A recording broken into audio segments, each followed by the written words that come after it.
go through them all briefly so I can get you all interested. If you think about the uses that you will get out of this book, it is really worth your time and money. And that's according to my point of view. I hope you feel the same after this presentation. So what are the 7 habits? The 7 habits are: 1 is to be proactive. I'll explain all of these individually later. I'm just getting to them. Next is begin with the end in mind. Put first things first. Think win-win. Seek first to understand and then to be understood. Synergize and sharpen the saw. So these are the 7 habits. So you can look at them all briefly.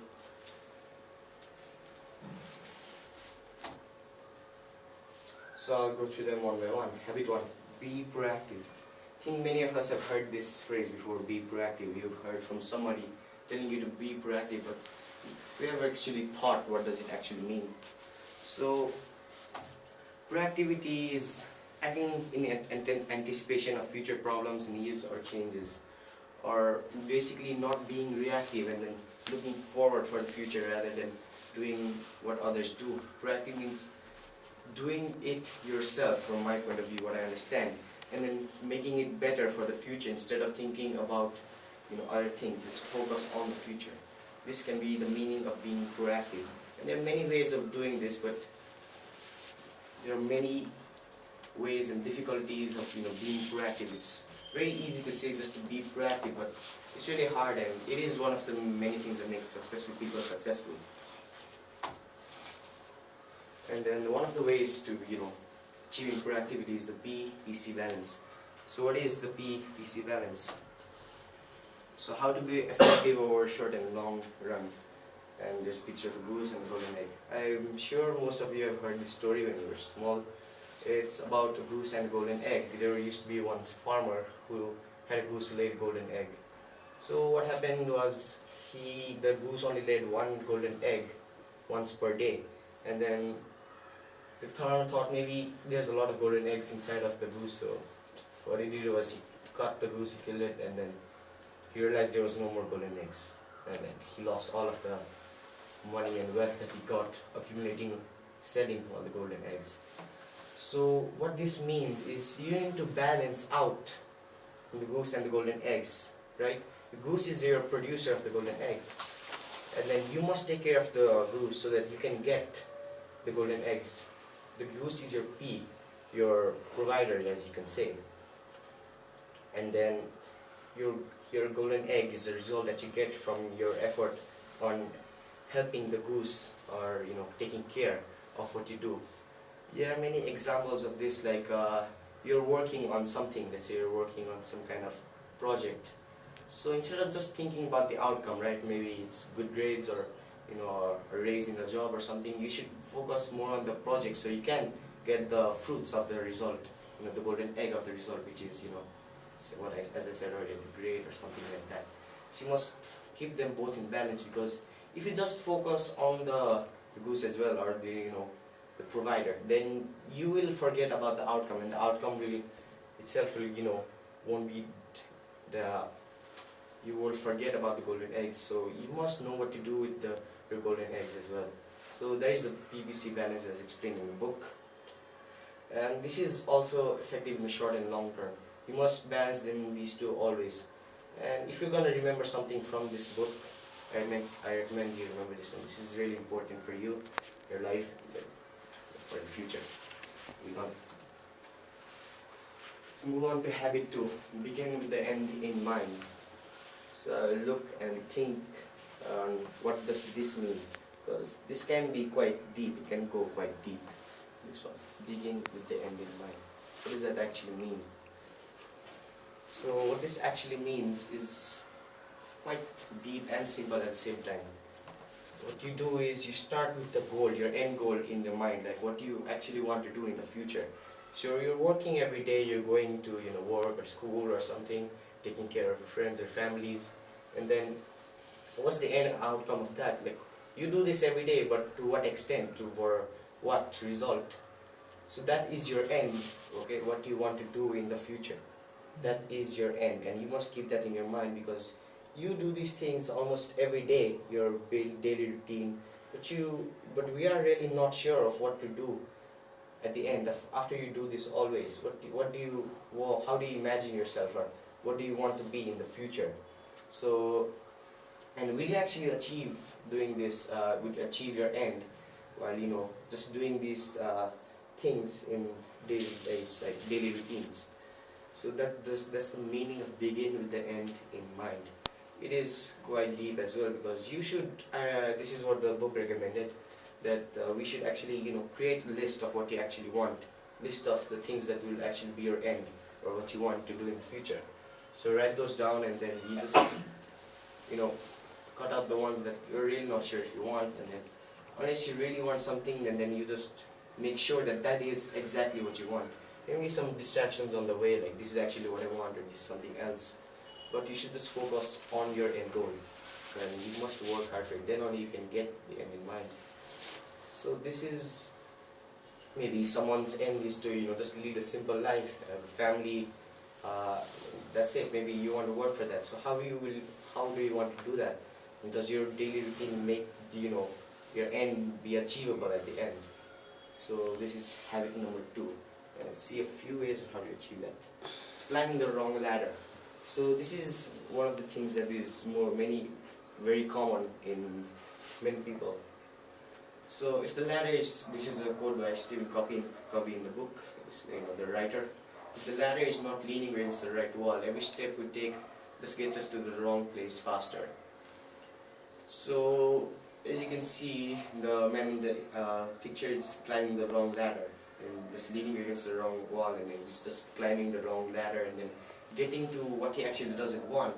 So this right there is what he wants. That's actually what's his end, but he doesn't know, because he's just distracted by the things in daily life, and doesn't really know what to do. So he's just doing these things every day, and he's pulling further away from his goal. So we all are climbing a ladder, the ladder of life, as you can say. And then, well, what's at the top of the building when you climb the ladder? Well, it depends on what you want. If you choose the end, like I explained before, your goal, then you can work for it and achieve it, and you can get it there. And you will, on the top of the building, you can get your goal. But it will be quite hard, so you must climb the right ladder as well. And then you must notice it quite quickly, because once you're already halfway through the ladder, you will start again. You need to go down and then start again, climb the other ladder that will end up reaching your goal. So if the ladder is not leaning against the right wall, every step we take just gets us to the wrong place faster. And this is also a common thing in many people. So you must focus on your goal more than anything. And you must know what is your goal properly. Because most of the time we really don't know what is our goal. And we should know that. So the circle of influence and concern, this is also another way you can achieve those goals. Circle of concern is one of the most important things you have to remember to lead a proper life. So what is the circle of influence and concern? It is actually quite simple. Imagine a circle. There's an illustration I'll show you. So imagine this illustration here. This is the circle of concern, the things that are out of your control and you are concerned about it, right? And then there is a circle of control and concern. The circle of control is basically this, what you can control in your life, like the businesses you start, where you work, where you live, articles and book that you write, things that are in your control and you can be blamed for this. And then the things that you cannot control, you are concerned about them because you can't do anything about them. So you just hope that they go the way that you think that they do. And then, so more successful people have, like a large circle of control and then small circle of concern. And many people have a large circle of concern and small circle of control. So they mostly don't have control of their own life, which is quite harsh, to be honest. And then it is quite difficult to improve your circle of control. So you must focus on the things that you can control, that is within your reach, and you can change in your life to make it better. And then this also helps you, get your end goal, get to the get to your end, get to your goal. And controlling the things that are in your circle of control is essentially like climbing the ladder, as I explained before. It's the same thing as that. And you should really not focus about the circle of concern. You know, it's kind of basic. Like the weather, you can't control the weather. What other people think of you can't control that. The economy, you can't control that. So how reactive people act. Large circle of concern and a small circle of control. A long time and energy is wasted in reacting to issues that they can't control, as explained before. How proactive people act. Small circle of concern and large circle of control. A lot of time and energy is focused on issues that are within their control. So this is how you can solve your issues and then problems that you can control. If it is out of your reach, you can just, not worry about it, just leave it. It's out of your concern. Just focus on the things that in your area in your control, and then that's about it.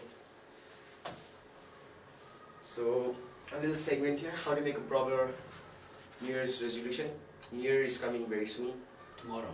It's tomorrow? Actually tomorrow.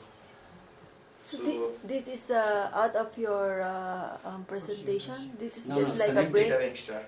Extra, right? Yeah, so how to make a proper New Year's resolution since it's tomorrow. Maybe you will learn help. Seven So what habit, is- only two gone, right? Still coming other? Among the 7 habit, only 2 you are Yes, talking, plain. right? Yes, there's still more. Okay. So what is a New Year's resolution? I think most of us know what is a New Year's resolution. A New Year's resolution is a decision made on New Year's Eve or New Year's Day to do or refrain from doing something over the course of the coming year. So today is New Year's Eve. So Today? maybe a proper The day time. after tomorrow? The day after tomorrow. Today is 30, tomorrow. sorry. Tomorrow. Tomorrow. Yeah, 30. Tomorrow is 31, so. Yes. So anyways, you can do this tomorrow or today also. It's fine. It doesn't really matter. Yeah. You do it here also. New Year's resolution is a decision made on New Year's Eve or New Year's Day to do or refrain from doing something else over the course of the coming year. So it's basically making down like a list of what you want to do this year, what you want to make better, or what you want to stop doing this year. Many people have done this. It's kind of a tradition for many people, mostly in modern culture. But many people forget or give up on their resolution quite soon. It's mostly like you make a resolution or something, and then you just forget about it in a few days, a few weeks, or if you're lucky, maybe a few months, but eventually it does stop for most people. In this presentation, I'll teach you some ways that will help you choose and complete your New Year's resolution for the year 2020, because that is the next year.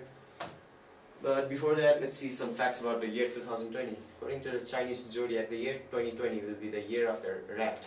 Metallic rat, actually. 2020 will mark the end of the decade and the end of 2010s. It has actually finished quite fast, the 2010s. And now we're in the 20s, and it has been quite long. Most common New Year's resolution goal for normally over the past few years, this as what has been collected. So one is learn a new skill or hobby. Many people have done this. Maybe it's maybe riding a bike or maybe learning how to drive, something like that, or learning a new hobby, maybe an instrument, something like that. So many people try to do this, and many people do give up on this unless they enjoy it. Because unless you enjoy doing something or learning a new skill or a hobby, it just stops. Because many people just does it forcefully for the end product. Maybe you exercise maybe to be fit, but if there is no fun while you're exercising, then you just work forcefully to be fit, and that is quite bad. So next, spend more time with friends and family. Yes, this is another common New Year's resolution goal that many people have. Mainly because maybe people don't have much time to spend with their friends and family. It's more on their work. And read more books. This is also another common resolution goal, because people really do believe that books will change people's life. And this also doesn't happen much. The people don't complete this resolution much. They just give up after 1-2 weeks. Maybe a book, half a book, and then they just stop. Lose weight is also another very common New Year's resolution goal. And I explained before that losing weight can be you just work for the end product. You don't enjoy the process, then you will not lose weight because you are forcefully exercising to lose weight. Next is get a job, and then as the final is enjoy life more. Well, these are the maybe most common New Year's resolution goal, at least according to Google. Then yeah, I think most of us over here have something within these that is our resolution, has been a resolution in the past, or maybe you're planning to do for the future. So habit 3, put first things first. Then now moving back to the book, this is habit 3. Put first things first. Many people don't understand what put first things first mean, but it is actually really simple. It is what the title implies, do whatever you say, put it first. Like if someone says, you'll finish this piece of work first, maybe, do this assignment first, you should just, do the assignment first before, doing something else that will be distracted. You're saying like, okay, I'll do this later and I'll do this now, because it's all about time management actually. But putting first things first is quite important in daily life. You should, as shown in this picture, you should make a list, right, of the things that you want to do first, and then just tick if you have done them or not. Unless it's really urgent, then you should put your first things first. Unless it's an emergency or or something like that, it's a disaster or something like that. Unless that's something like that, and then you can manage your time properly and put first things first, the important things first. And then what was described in this book was 4 categories, 4 quadrants in this book. Quadrant 1, 2, 3 and 4.